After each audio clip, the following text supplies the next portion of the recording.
नमस्कार दोस्तों, स्वागत है आपका आज के मुख्य समाचारों में। जी हां दोस्तों, आपको यहां पर देखने को मिलेंगी सुबह से लेकर शाम तक की तमाम बड़ी खबरें मुख्य समाचार ब्रेकिंग न्यूज अपडेट्स के रूप में। तो चलिए दोस्तों, जान लेते हैं आज की पहली बड़ी खबर।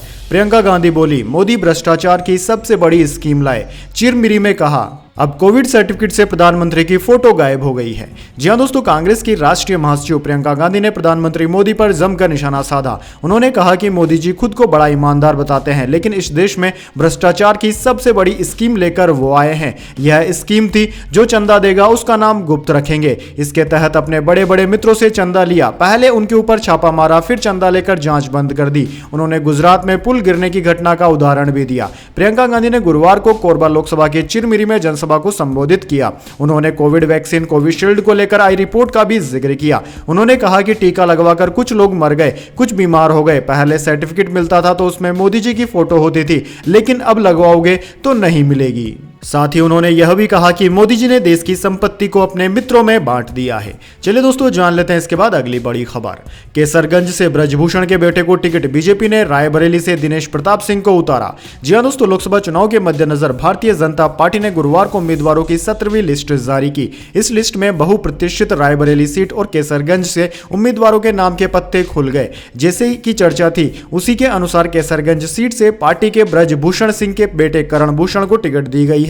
वहीं पार्टी ने रायबरेली से उम्मीदवार के नाम का भी खुलासा कर दिया। पार्टी ने यहां दिनेश प्रताप सिंह को मैदान में उतारा है। दोस्तों, बीजेपी ने अपने मौजूदा सांसद ब्रजभूषण शरण सिंह का टिकट काटकर उनके ही बेटे करण भूषण सिंह को केसरगंज सीट से मैदान में उतारा है। दरअसल दोस्तों, करण भूषण सिंह बीजेपी सांसद ब्रजभूषण शरण सिंह के छोटे बेटे हैं। 13 दिसंबर 1990 को जन्मे करण भूषण एक बेटी और एक बेटे के पिता भी हैं। वह डबल ट्रैप शूटर के नेशनल खिलाड़ी रह चुके हैं। चलिए दोस्तों, जान लेते हैं इसके बाद अगली बड़ी खबर।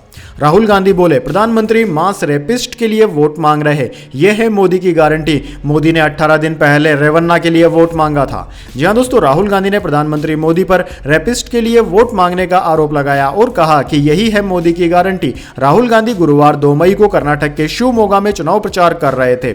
इस दौरान उन्होंने यह आरोप लगाए। दरअसल दोस्तों, मामला जेडीएस नेता और पूर्व प्रधानमंत्री एचडी देवगौड़ा के पोते प्रज्वल रेवन्ना से जुड़ा है। कर्नाटक में भाजपा और जेडीएस साथ चुनाव लड़ रही है। प्रज्वल पर कई महिलाओं ने दुष्कर्म और अश्लील वीडियो बनाने का आरोप लगाया है। इस मामले में केस दर्ज हो चुका है और प्रज्वल विदेश भाग चुके हैं। चलिए दोस्तों, जान लेते हैं इसके बाद अगली बड़ी खबर। प्रधानमंत्री मोदी बोले, पाकिस्तान चाहता है कि कांग्रेस का शहजादा प्रधानमंत्री बने। गुजरात में कहा, यहां कांग्रेस मर रही है तो वहां पाकिस्तान रो रहा है। जी हां दोस्तों, प्रधानमंत्री मोदी 2 दिन के गुजरात दौरे पर हैं। गुरुवार को प्रधानमंत्री ने आणंद की जनसभा में कहा कि भारत में कांग्रेस कमजोर हो रही है। यहां कांग्रेस मर रही है तो वहां पाकिस्तान रो रहा है। कांग्रेस के लिए पाकिस्तान के आका दुआ कर रहे हैं। शहजादे को प्रधानमंत्री बनाने के लिए पाकिस्तान उतावला है। पाकिस्तान और कांग्रेस की यह पार्टनरशिप पूरी तरह से एक्सपोज हो चुकी है। वहीं दोस्तों, पीएम ने जामनगर की जनसभा में रूपाला के बयान के चलते बीजेपी से नाराज क्षत्रियों को साधने की कोशिश भी की। उन्होंने कहा कि हमारे देश के राजा महाराजाओं ने अखंड भारत के निर्माण के लिए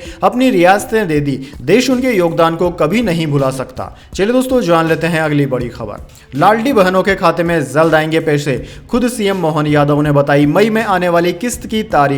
जी हां दोस्तों, मध्य प्रदेश में लाडली बहनों के लिए बड़ी खुशखबरी है। दरअसल दोस्तों, अब सरकार की ओर से तय तारीख से एक दिन पहले यानी कि 4 मई को ही खाते में पैसे आ जाएंगे। इससे पहले 5 मई के दिन राशि खातों में आनी थी। खुद मुख्यमंत्री मोहन यादव ने एक चुनावी सभा के दौरान यह जानकारी दी। मुख्यमंत्री डॉक्टर मोहन यादव ने गुरुवार को प्रदेश के आगर में चुनावी सभा को संबोधित करते हुए कहा कि 4 तारीख को लाडली बहनों के खाते में पैसे आएंगे। लाडली बहनों ने मुझे बहुत सारी मालाएं पहनाई। बहनों आप चिंता मत करना, कहने के लिए मैंने 5 मई तारीख बोली है, लेकिन 5 मई को रविवार है तो एक दिन पहले यानी कि 4 मई को ही लाडली बहना योजना के 1250 रुपए आपके खाते में आ जाएंगे। चलिए दोस्तों, जान लेते हैं इसके बाद अगली बड़ी खबर। कर्नाटक सेक्स स्कैंडल, प्रज्वल को लुक आउट नोटिस जारी। गृह मंत्री परमेश्वर बोले, 24 घंटे में पेश नहीं हुए तो गिरफ्तारी होगी।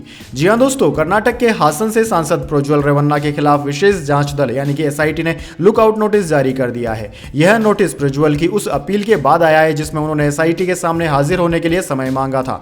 गुरुवार को कर्नाटक के गृह मंत्री जी परमेश्वर ने कहा कि 7 दिन का समय देने का प्रावधान ही नहीं है। यदि वे 24 घंटे में पूछताछ के लिए हाजिर नहीं होते हैं तो उनकी गिरफ्तारी भी संभव है। प्रज्वल ने बुधवार 1 मई को एक्स पर एक पोस्ट में लिखा था कि मैं जांच में शामिल होने के लिए बेंगलुरु में नहीं हूं, इसलिए मैंने अपने वकील के जरिए सीआईडी बेंगलुरु को बता दिया है। सच्चाई जल्द ही सामने आएगी। वहीं दोस्तों रेवन्ना पर 28 अप्रैल को उनकी पुरानी हाउसमेट की शिकायत के बाद यौन उत्पीड़न का मामला दर्ज किया गया है। इस शिकायत के साथ कुछ वीडियो भी सामने आए हैं जिनमें प्रज्वल के मौजूद होने का दावा है। चलिए दोस्तों जान लेते हैं इसके बाद अगली बड़ी खबर। रोहित शर्मा का टीम चयन पर धमाका, बोले टी20 वर्ल्ड कप से पहले वेस्टइंडीज में करूंगा खुलासा। जी हां दोस्तों, टी20 वर्ल्ड कप के लिए भारतीय टीम के ऐलान के साथ ही कई सवाल मंडरा रहे हैं। रिंकू सिंह को क्यों नहीं चुना, 4 स्पिनर क्यों चुने, हार्दिक पांड्या को कप्तान क्यों बनाया। टीम इंडिया के ऐलान के 48 घंटे के इंतजार के बाद इन सवालों के जवाब मिल गए हैं। दरअसल दोस्तों भारतीय कप्तान रोहित शर्मा और चीफ सेलेक्टर अजीत आगरकर ने प्रेस कॉन्फ्रेंस कर इन सारे सवालों के जवाब दिए। बीसीसीआई ने टी20 वर्ल्ड कप के लिए भारतीय टीम की घोषणा मंगलवार को ही कर दी थी। इसके करीब 48 घंटे बाद गुरुवार को भारतीय कप्तान रोहित शर्मा और चीफ सेलेक्टर अजीत आगरकर ने टीम से जुड़े सवालों पर जवाब दिए। दरअसल दोस्तों टी20 वर्ल्ड कप 1 जून से वेस्टइंडीज और अमेरिका में खेला जाना है। भारत का पहला मुकाबला 5 जून को होना है। दोस्तों भारतीय टीम में 4 स्पिनर क्यों चुने गए, इस सवाल के जवाब में रोहित शर्मा ने कहा कि मैं अभी सब कुछ नहीं बता सकता, मैं ज्यादा नहीं बोलूंगा क्योंकि विरोधी कप्तान भी सुन रहे होंगे, लेकिन इतना तय है कि हम टीम में 4 स्पिनर चाहते थे। वेस्टइंडीज या अमेरिका में मैच दिन में होंगे, इससे स्पिनरों की भूमिका बढ़ जाएगी। चलिए दोस्तों जान लेते हैं इसके बाद अगली बड़ी खबर। यूएन में भारत बोला इजरायली बंधकों को रिहा करे हमास, आतंकवाद को सही नहीं ठहरा सकते, आजाद फिलिस्तीन देश की मांग का समर्थन किया। जी हां दोस्तों, भारत ने इजराइल हमास संघर्ष के बीच संयुक्त राष्ट्र यानी कि यूनाइटेड नेशंस में फिलिस्तीन की 2 स्टेट सॉल्यूशन की मांग का समर्थन किया। यूएन में भारत की स्थायी प्रतिनिधि रुचिरा कंबोज ने कहा कि भारत इजराइल और फिलिस्तीन के बीच 2 स्टेट सॉल्यूशन का समर्थन करने के लिए प्रतिबद्ध है, जहां फिलिस्तीन के लोग अपने देश में सुरक्षित रह सके। चलिए दोस्तों जान लेते हैं इसके बाद अगली बड़ी खबर। खड़गे का मोदी को लेटर, मैनिफेस्टो पर डिबेट की चुनौती, कांग्रेस अध्यक्ष बोले लोग आपको सांप्रदायिक भाषण देने वाले प्रधानमंत्री के रूप में याद करेंगे। जी हां दोस्तों, कांग्रेस अध्यक्ष मल्लिकार्जुन खड़गे ने लगातार दूसरे दिन गुरुवार को प्रधानमंत्री मोदी को लेटर लिखा। खड़गे ने 2 मई को लिखे लेटर में प्रधानमंत्री मोदी को कांग्रेस और भाजपा के चुनावी मैनिफेस्टो पर डिबेट की चुनौती दी है। खड़गे ने लेटर में लिखा, आपने एनडीए के सभी उम्मीदवारों को पत्र लिखकर बताया है कि उन्हें वोटरों से क्या बात करनी है। चिट्ठी के लहजे से क्या लगता है कि आप में बहुत हताशा और चिंता है। यह आपको ऐसी भाषा का इस्तेमाल करने के लिए प्रेरित कर रही है जो प्रधानमंत्री पद को शोभा नहीं देती है। खड़गे ने 3 पन्नों के लेटर में कहा कि चुनाव के बाद लोग आपको एक ऐसे प्रधानमंत्री के रूप में याद करेंगे जो हार से बचने के लिए झूठ से भरे सांप्रदायिक भाषण देते थे। बेहतर होगा कि नफरत भरे भाषण देने के बजाय आप पिछले 10 सालों में अपनी सरकार के काम पर वोट मांगे।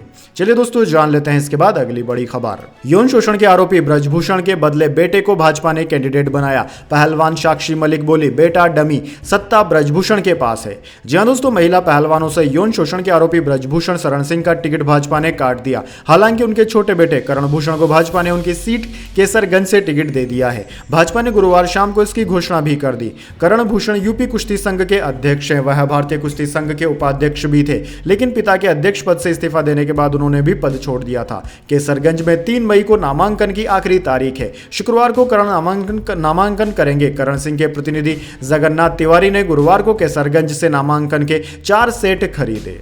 चलिए दोस्तों जान लेते हैं इसके बाद अगली बड़ी खबर। राहुल गांधी का अमेठी से चुनाव लड़ना लगभग तय। राहुल के नाम से ऑनलाइन नामांकन फॉर्म खरीदा गया। कल नॉमिनेशन की आखिरी तारीख। जी हां दोस्तों, अमेठी से राहुल गांधी का चुनाव लड़ना लगभग तय है। सूत्रों के हवाले से यह खबर है कि राहुल गांधी के नाम से अमेठी से ऑनलाइन नामांकन फॉर्म खरीदा गया है। वह कल नामांकन कर सकते हैं। गुरुवार सुबह को अमेठी पहुंचे सोनिया गांधी के प्रतिनिधि किशोरी लाल शर्मा ने कहा कि गांधी परिवार का सदस्य ही चुनाव लड़ेगा। जब उनसे पूछा गया कि क्या राहुल गांधी लड़ेंगे, उन्होंने कहा कि सारी तैयारियां उनके लिए ही है, किसी दूसरे व्यक्ति के लिए नहीं। गुरुवार को गांधी परिवार के नामांकन का काम देखने वाले वकील केसी कौशिक पहले रायबरेली और फिर अमेठी पहुंचे। ऐसे में कयास यह भी है कि प्रियंका गांधी रायबरेली से चुनाव लड़ सकती हैं। वहीं भाजपा ने रायबरेली से योगी सरकार में मंत्री दिनेश प्रताप सिंह को टिकट दे दिया है। वे 2019 में सोनिया गांधी के खिलाफ चुनाव लड़े थे।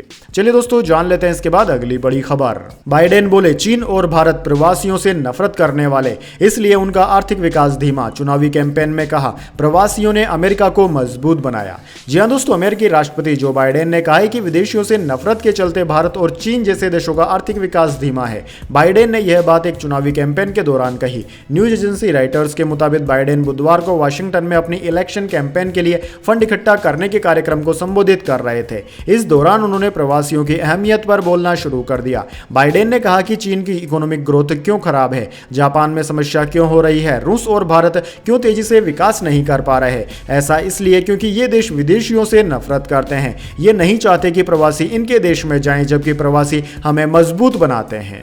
चलिए दोस्तों, जान लेते हैं इसके बाद अगली बड़ी खबर। दोपहर 11 से 3 बजे घर से बाहर न निकलें, गर्मी का ऐसा कहर, बंद करने पड़े स्कूल और कॉलेज।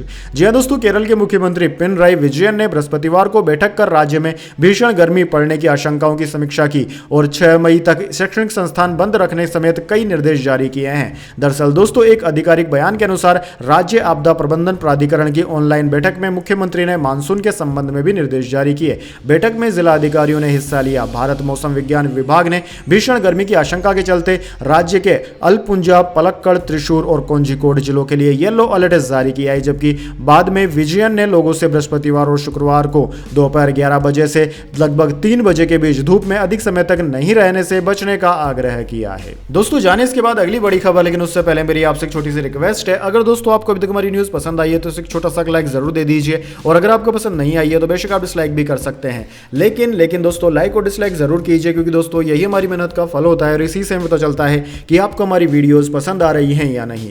तो चलिए दोस्तों, जान लेते हैं अगली बड़ी खबर। गोदरेज इंडस्ट्रीज का शेयर 7% फिसला, सेंसेक्स 128 अंक लुढ़क कर 74,611 पर बंद हुआ। निफ्टी भी 43 अंक चढ़ा। जी हां दोस्तों, शेयर बाजार में आज यानी कि 2 मई को बढ़त देखने को मिली। सेंसेक्स 128 अंक की बढ़त के साथ 74,611 के स्तर पर बंद हुआ। वहीं निफ्टी में भी 43 अंकों की तेजी रही। यह 22,648 के स्तर पर बंद हुआ। दोस्तों, सेंसेक्स के 30 शेयरों में से 18 में बढ़त और 12 में गिरावट देखने को मिली। आज पावर, मेटल और ऑटो शेयर्स में ज्यादा बढ़त देखने को मिली है। वहीं गोदरेज इंडस्ट्रीज के शेयर में 7.14% की आज गिरावट देखने को मिली। दोस्तों, बात करें निफ्टी 50 के टॉप गेनर और टॉप लूजर स्टॉक्स की, तो दोस्तों निफ्टी 50 के टॉप गेनर्स में आज बीपीसीएल, पावर ग्रिड और एशियन पेंट्स रहे, जबकि निफ्टी 50 के टॉप लूजर्स में कोटक बैंक, टाटा कंज्यूमर और एयरटेल रहे। चलिए दोस्तों, जान लेते हैं इसके बाद अगली खबर। आज सोने की कीमत में गिरावट, चांदी हुई महंगी। सोना 71,670 रुपए पर आया। चांदी 80,119 रुपए प्रति किलोग्राम पर बिकी।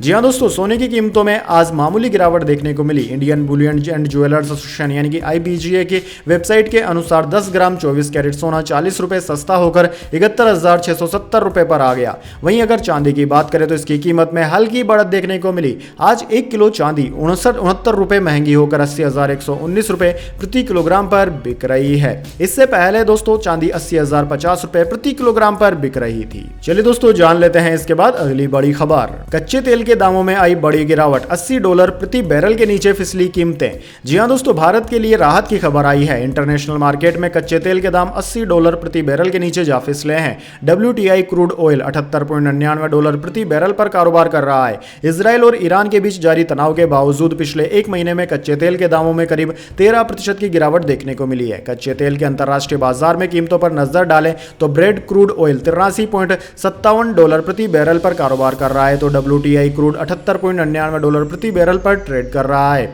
जबकि दोस्तों 5 मई 2024 को कच्चा तेल $91 प्रति बैरल के लेवल पर जा पहुंचा था। कच्चे तेल की कीमतों में गिरावट भारत के लिए राहत वाली खबर लेकर आई है। सरकारी तेल कंपनियों को इससे सबसे ज्यादा राहत मिली है। कच्चे तेल के दामों में उछाल के चलते वित्त वर्ष 2023-24 की चौथी तिमाही में सरकारी तेल कंपनियों के मुनाफे में कमी आई है।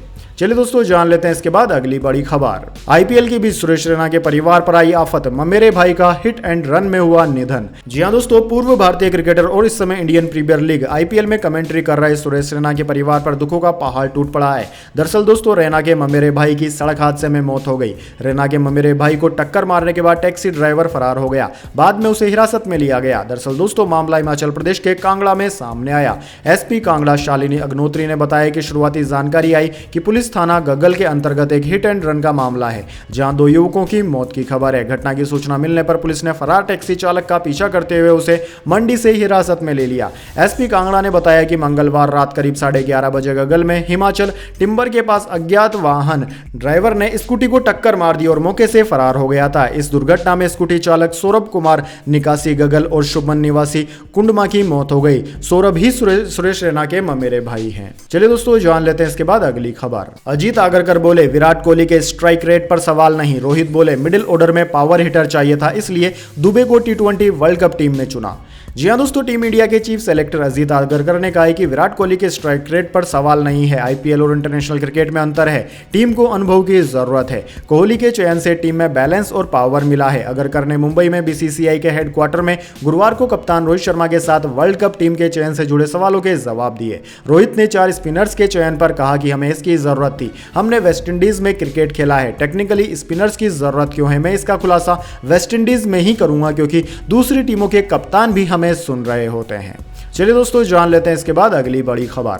अडानी एंटरप्राइजेज का चौथी तिमाही में मुनाफा 38% घटकर 450 करोड़ रुपए रहा। कंपनी की आय करीब 1% बढ़ी। प्रति शेयर 1.3 रुपए का लाभांश देगी कंपनी। जी हां दोस्तों, अडानी ग्रुप की फ्लैगशिप कंपनी अडानी एंटरप्राइजेज ने गुरुवार को Q4 फाइनेंशियल ईयर 2024 के चौथी तिमाही के नतीजे जारी कर दिए। जनवरी मार्च तिमाही में कंपनी का कंसोलिडेटेड नेट प्रॉफिट यानी कि शुद्ध मुनाफा सालाना आधार पर 38% घटकर 450.58 करोड़ रुपए रहा। पिछले साल की समान तिमाही में कंपनी का कंसोलिडेटेड शुद्ध मुनाफा 722.48 करोड़ रहा था। वहीं दोस्तों पिछली तिमाही में यह 1888.45 करोड़ था। चलिए दोस्तों जान लेते हैं इसके बाद अगली बड़ी खबर।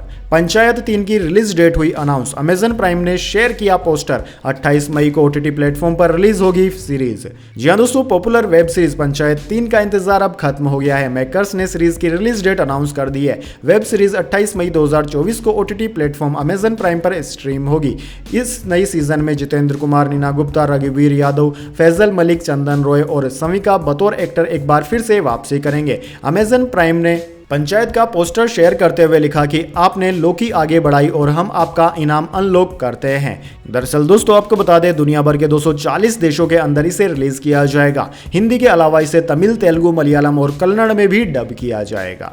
चलिए दोस्तों जान लेते हैं इसके बाद अगली बड़ी खबर। दिल्ली समेत उत्तर भारत में हीट वेव करेगी परेशान। जान लीजिए कितनी गर्मी झेल सकती है हमारी बॉडी। जी हां दोस्तों, गर्मी अब सताने लगी है। कई इलाकों में तापमान 40 डिग्री सेल्सियस को पार कर गया है। मौसम विभाग का कहना है कि मई में गर्मी और सताएगी। मई में देश के ज्यादातर हिस्सों में तापमान सामान्य से कहीं ज्यादा रहने के आसार हैं। ऐसा ग्लोबल वार्मिंग की वजह से हो रहा है, जिसका असर पूरी दुनिया पर पड़ रहा है। दोस्तों मौसम विभाग ने यह भी बताया कि इस बार मई में हीट वेव वाले दिनों की संख्या ज्यादा रहने की संभावना है। दिल्ली समेत उत्तर भारत में सबसे ज्यादा खतरा है। एक प्रेस रिलीज जारी कर मौसम विभाग ने बताया कि दक्षिणी राजस्थान, पश्चिमी मध्य प्रदेश, विदर्भ, मराठवाड़ा और गुजरात में मई के महीने में 8 से 10 दिन तक हीट वेव चल सकती है, जबकि बाकी हिस्सों में 5 से 7 दिन तक हीट वेव चलने की संभावना है। दरअसल दोस्तों ये चिंता बढ़ाने वाली बात इसलिए है क्योंकि आमतौर पर मई के महीने में उत्तर भारत और मध्य भारत में लगभग हीट वेव वाले दिन मात्र 3 दिन होते हैं। मौसम विभाग का कहना है कि अप्रैल में पश्चिम बंगाल के कुछ हिस्सों में 15 दिन और उड़ीसा में 16 दिन तक हीट वेव चली। ये अपने आप में एक रिकॉर्ड है।